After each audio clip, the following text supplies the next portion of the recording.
All right. So we are going to be talking about culture today because culture fits in with communication. Because remember, we're looking at people's perspectives. And so perspectives in different cultures can be different. So we're going to be looking at that aspect. So let's start off with the definition of what we're going to be talking about. And this will be how we're going to work with the idea of culture. Feel free to bring up other perceptions or ideas. We're going to go with the ongoing negotiation of learned and pattern beliefs, attitudes, values, and behavior.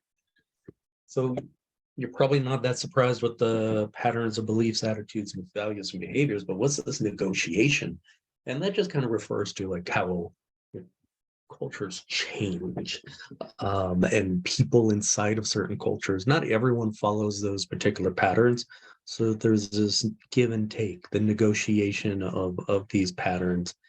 So not only do we as outsiders sometimes for other cultures don't understand, even people within the cultures sometimes have difficulty. And so navigating and negotiating those patterns are both internal and external. So we're going to be talking about identities, and with identities, we're going to be talking about the personal, social, and cultural. And we remember personal was intra, so it's how you view you in your own identity. And that may very well be different than how you present yourself in a social context or how people view you in a social context. And with that is that cultural aspect. So you may even have a different cultural identity, um, changing between cultural identities. We call that blending. So, like trying to fit in with the dominant culture or trying to hide, or so just how you're navigating your life in these three aspects. So when someone ascribes an identity to you, that's when they give it to you or dictate it to you. So they're telling you what your identity is. Where an avowed identity is what you say your identity is. And then we have dominant and non-dominant identities. And dominant is the majority, non-dominant is the minorities. And it doesn't just refer to like race and ethnicity. It can be gender, it can just be power differences. Even if you kind of think of like certain club is more dominant. So if you're part of the debate team, maybe you're more popular. That's probably a bad example, debate. So we're going to just take a quick look at this video as she describes some of the items there.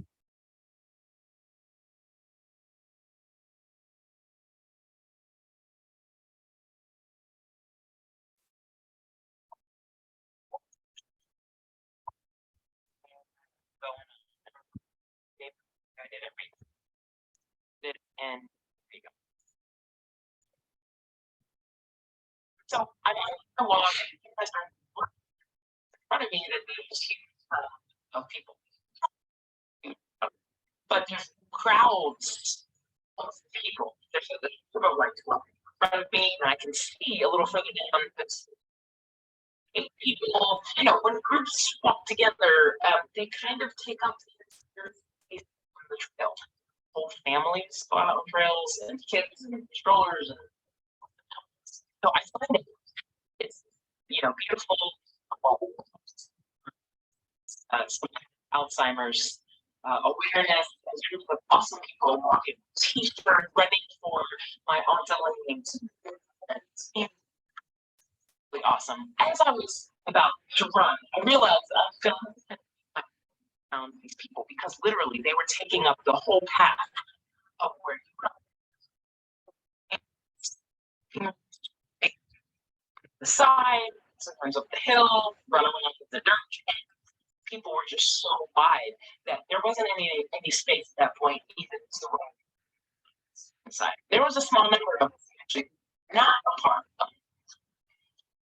for Alzheimer's relief. So it actually gave me a really good picture of how to explain what it's like culture.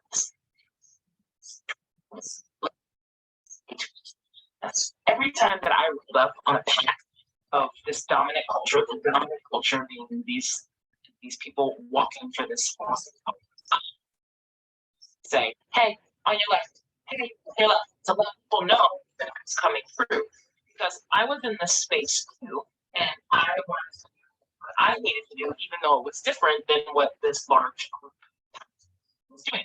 I would say, excuse me, on your left. And every time I would do that, people that were headphones on. I'm so sorry. And they just kind of moved over a little bit.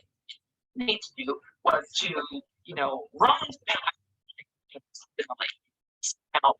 I just said, hey, can you make some room for me? That is sort of what it's like when you're in a dominant culture. People that were walking for this awesome cause, they weren't thinking about me. They weren't thinking about the fact that I want to walk in a pack. They weren't thinking about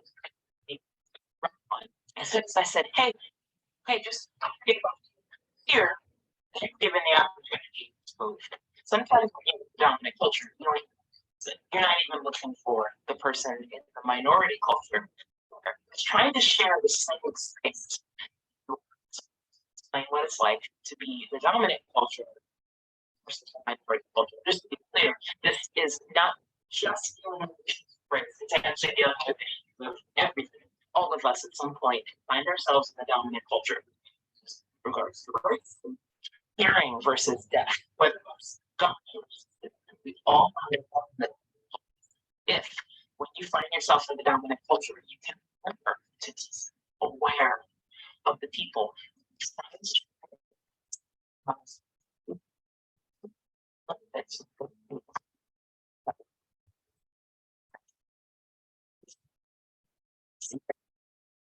So just something to think about in terms of dominant and minority cultures. So now we're going to take a look at another video. She's going to further explain some of what we call the ideology of domination. So when one group almost feels like they deserve to be dominant.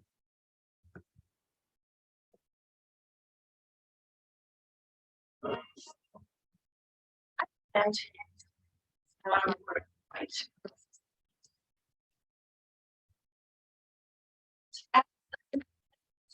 that would actually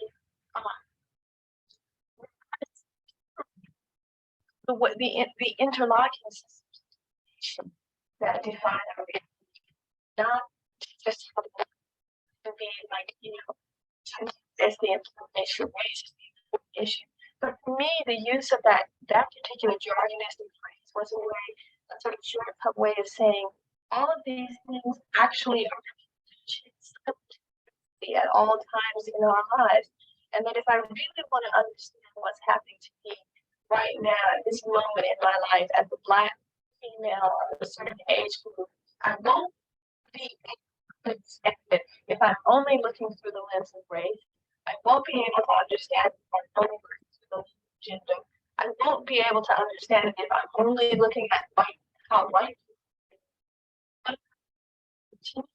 An important breakthrough I felt in my performance was the call to use the term white supremacy over racism, because racism in and of itself did not really allow for a discourse of colonization and decolonization, the recognition of the internalized racism within people of color.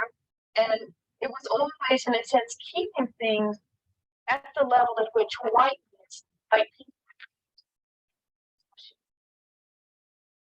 In my classroom, I might say to students, the term white supremacy,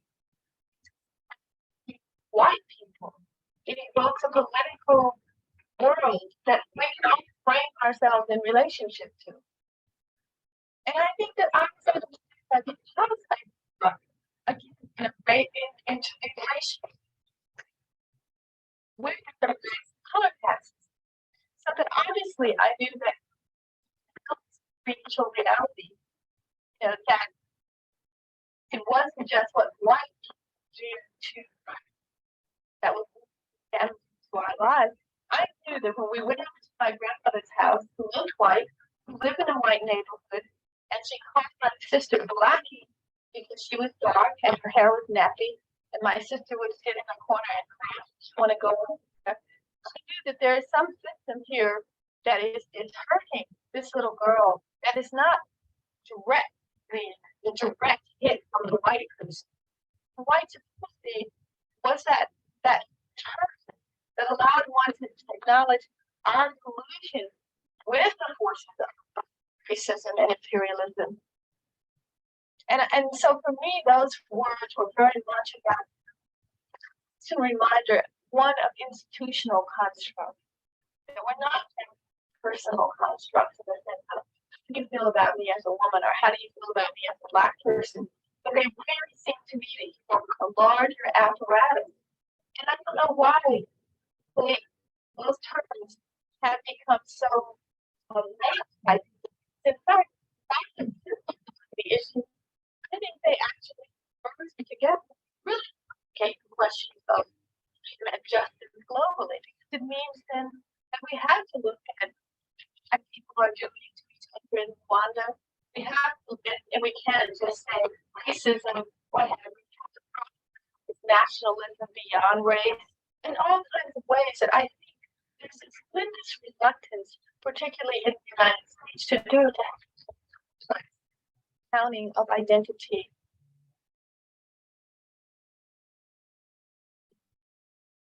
All right. So again, just more thought material for you. We're going to go over some questions for you to ponder with yourself. So in the first video, she mentioned that she's a diversity trainer. So have you ever participated in any diversity training? And if so, what did you learn or take away from the training, which can be positive or negative? And which of the guidelines listed, so what was spoken about here, did your training do well or poorly on? So almost a commentary, like did you walk away from that training feeling better or did you walk away feeling worse? And both are valid responses. And with that, do you think diversity training should be mandatory or voluntary? And why? And lastly, just to think about, what communication skills are important for a diversity trainer to have in this concept of diversity when we're talking about cultures. So those are some things to think about, and I will see you next week. Have a good day.